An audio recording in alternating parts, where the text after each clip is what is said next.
Good morning students. आज हम पढ़ रहे हैं पाठ एक कहानी है भी, लेखिका मन्नू भंडारी। देखिए बेटा, आज हम इस पैसेज को पढ़ेंगे। आप ध्यान से देखेंगे और सुनेंगे। देखिए, यस कामना बल्कि कहूँ कि यस लिप्सा। यस कामना यानी कि यश इच्छा, यस लिप्सा यानी कि लालसा पिताजी की सबसे बड़ी दुर्बलता थी। क्या बताया लेखिका ने, यानी कि यश की इच्छा ही नहीं कि इस यश की इच्छा क्या बताऊं, लेकिन पिताजी की क्या थी, यश प्राप्त करने की लालसा थी। पिताजी की सबसे बड़ी यह कमजोरी थी। पिताजी नहीं चाहते थे कि उनकी इच्छा नहीं थी यश प्राप्ति यानी मान सम्मान प्रतिष्ठा पाना। उनके लिए एक लालसा थी, लालच था। उनकी यह सबसे बड़ी दुर्बलता कमजोरी थी और उनके जीवन की धुरी थी यह सिद्धांत कि व्यक्ति को कुछ विशिष्ट बनकर जीना चाहिए, कुछ ऐसे काम करने चाहिए समाज में उसका नाम हो, सम्मान हो, प्रतिष्ठा हो, वर्चस्व हो। वर्चस्व का अर्थ है दबदबा। क्या बताया कि उनके पिताजी का अपने जीवन में ये एक सिद्धांत था। ये एक उनका पूरा मतलब कि महत्व एक जो देते थे जिस कार्य को, वो अपने सिद्धांतों पर चलने वाले थे। उनका ये जीवन का एक रूल था, नियम था कि व्यक्ति को विशिष्ट बनकर जीना चाहिए। यानी कि कैसा विशिष्ट, समाज में ऐसा बनना चाहिए, ऐसे काम करने चाहिए कि समाज में उसका नाम हो, मान सम्मान हो, प्रतिष्ठा हो, दबदबा हो। इसके चलते ही मैं एक बार उनके कोप से बच गई थी। यानी कि ऐसे ही कई बार मैं मेरे पिताजी के क्रोध से बच गई थी। कई बार मैंने ऐसे काम किए और मेरे पिताजी को गुस्सा आया और मैं उनके क्रोध से बच गई। कोप का अर्थ है गुस्सा, क्रोध। एक बार कॉलेज से प्रिंसिपल का पत्र आया।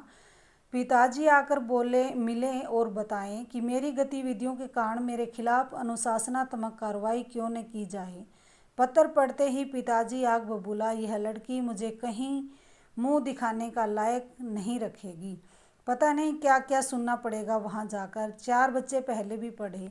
क्या बताया कि एक बार लेखिका के कॉलेज से प्रिंसिपल का पत्र आया कि ये जो लेखिका है यहाँ पर अनुशासनात्मक जो भड़काती है लड़कियों को। कॉलेज में अनुशासन नहीं है तो लड़कियां यहाँ इनके बुलाने पर इकट्ठी होकर हड़तालें हुड़दंग करते हैं। अपने देश को आज़ाद कराने के लिए वो नारे लगाती थी। क्या बताया, एक बार लेखिका के कॉलेज से प्रिंसिपल का पत्र आया अनुशासनात्मक कार्रवाई करने का, जिसे पढ़कर लेखिका के पिता आग बबूला हो गए। उन्होंने क्रोधित होकर कहा कि उन्होंने गुस्से में आकर कहा कि यह लड़की मुझे कहीं मुंह दिखाने के लायक नहीं रखेगी। पता नहीं मुझे क्या क्या सुनना पड़ेगा। और उनके क्रोध के कारण क्या बताया कि किसी ने ये, उनके 5 जो पहले बच्चे थे, 4 बच्चे थे, किसी ने ये दिन नहीं दिखाया। गुस्से से बनाते हुए बोले, गुस्से से बनाते हुए वे गए। क्या बता कि किसी ने भी ऐसा काम नहीं किया। पहले जो 4 बच्चे थे पढ़े हैं, बड़े हुए हैं, तो गुस्से से भनाते हुए बोलते हुए गए। लौटकर क्या कहर बरपा होगा इसका अनुमान था, सो मैं पड़ोस के एक मित्र के यहाँ जाकर बैठ गई। क्या बताया, जब मेरे पिताजी आए, लौट कर आए हैं, तो पता नहीं वो गुस्से में कितने कहर से बोले होंगे, उनका कितना गुस्सा निकला होगा, बरसा होगा, उन्होंने क्या कुछ भला बुरा कहा होगा। मैं तो डर के मारे पड़ोस के एक मेरे मित्र के घर जाकर बैठ गई और माँ को कह दिया कि लौटकर बहुत कुछ गुबार निकल जाए तब बुलाना। लेकिन जब माँ ने आकर कहा तो वे खुश ही हैं, चली चल, तो विश्वास नहीं हुआ।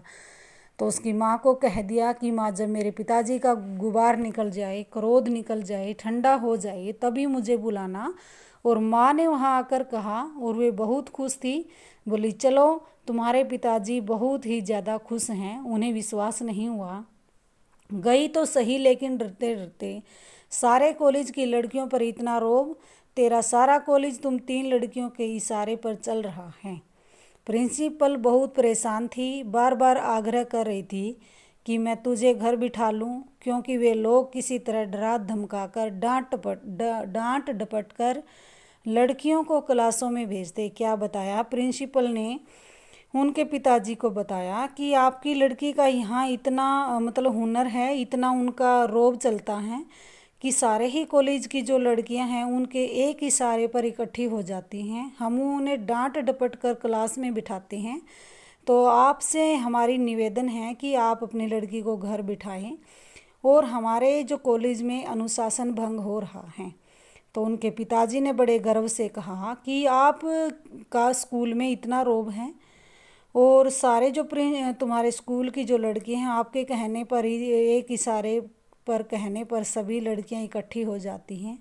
उनके पिताजी ने बड़े गर्व से बताया कि इसको प्रिंसिपल से को कहा कि देश के लिए तो संगठन है, पूरे देश की पुकार है कि ये तो सभी अपने देश के लिए कार्य कर रही हैं।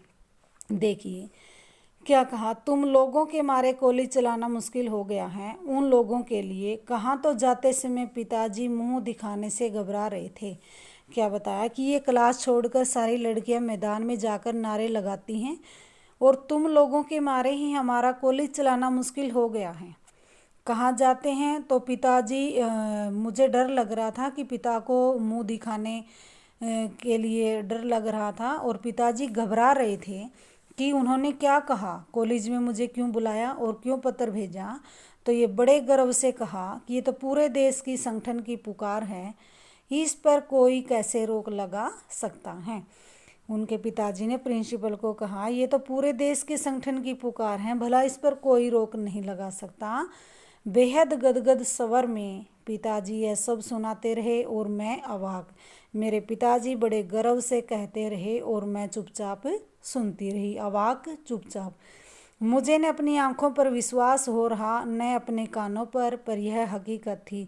न तो मुझे अपनी आंखों पर विश्वास हो पाया कि मेरे पिताजी इतने खुश हैं, बेहद खुश हैं और गर्व के मारे बहुत ही गदगद स्वर में पिता उनको बोल रहे हैं। मुझे विश्वास नहीं हो रहा कि मेरी आंखों पर और न ही मेरे कानों पर ये बात सच्ची थी, पर यह एक हकीकत थी। धन्यवाद बेटा।